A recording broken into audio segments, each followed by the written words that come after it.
Smash, little man! Little man, leave Hulk alone!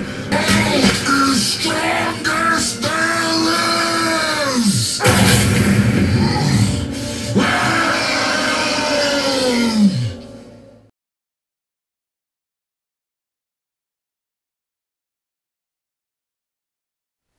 Hey guys, today I thought I'd share with you a video response. Don't normally do a lot of video responses, but I happened to run across this video, and the questions in it was interesting enough to me to make me want to do this. The guy's channel that I'm doing a video response to is Ferengi 102. His channel is basically a lot of comic related items, a lot of pickups, lots and lots of books. If you guys aren't familiar with him, just be sure to check him out. There'll be a link in the description. He posed a question, actually a few questions, wanting you to show a few of your favorite comic covers, some that you don't like. If you had a blank comic, who would you get to draw or illustrate the cover art, dead or alive?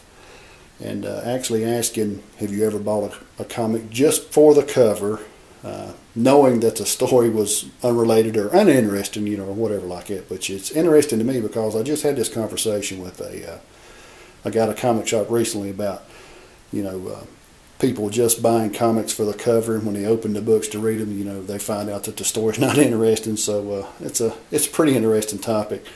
But anyway, I thought I'd share this with you. Instead of showing the ones that I like the best first, we're going to do this in the ones that I really don't like the best. And as far as what he's asking about my most the covers that I don't like the most, other than hurting a lot of people's feelings, I'm not going to show any major covers, but I really don't like comics from the 90s, early or late 90s. They just I don't know.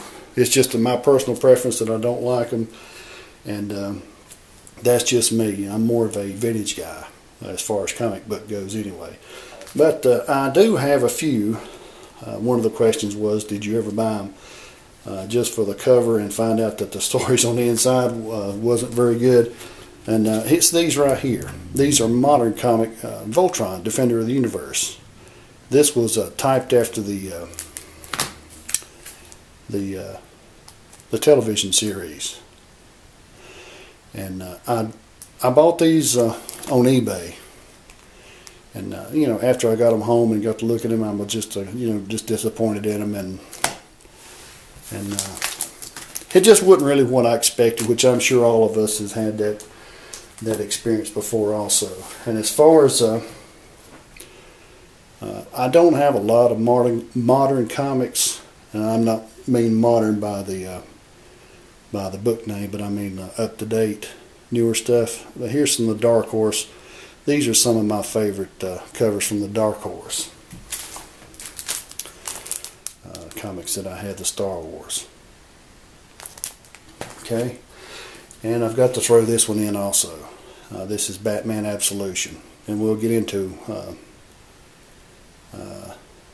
this in a little bit more detail in just a few minutes. And as far as the newer books, here's one of my favorite covers from the newer books, and I'll tell you why this makes it so special for me is let alone the cover, but the story throughout these 6 books is just a series of 6. What makes this so special to me is the artist or the illustrator, which is Brian Ashmore. You can see that he signed this book. Actually, he signed all 6 of them for me. And going back to the Batman Absolution, he also did this one too. And there you can see the personalized note that he wrote in there for me also.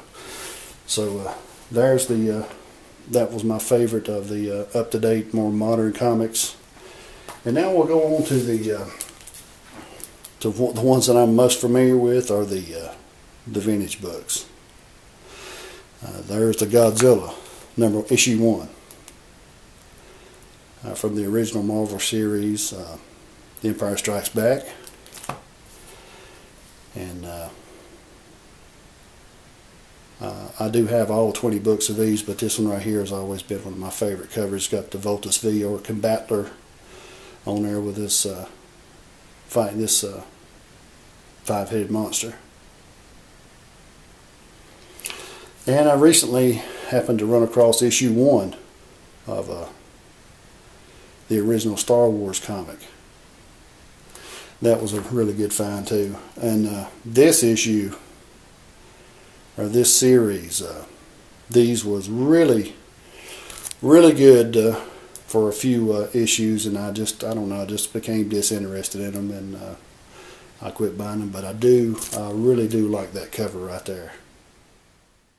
Okay, another question that Ferengi102 asked: if you had a blank cover, let's just cover up this right here like it would be blank, who would you get to illustrate or draw your cover for you for your comic? I would have to say that it would be just an absolute honor for me to have Brian Ashmore to do mine, and more than likely it would be on the Shogun Warriors. And here's a couple of sketches actually that Brian sent me of the Shogun Warriors. There you can see an actual illustrations from a few books that he's done, and there's his website. Now I'll add a link in the description to Brian's website also. He's not on YouTube a lot anymore. I'll add a link to his description in there also. It's Sentinel, the Sentinel 3000. That's his username on YouTube. There's the Geiking. And here's my favorite robot of all time, is Mazinga. So without a doubt, my cover art would be done by Brian Ashmore.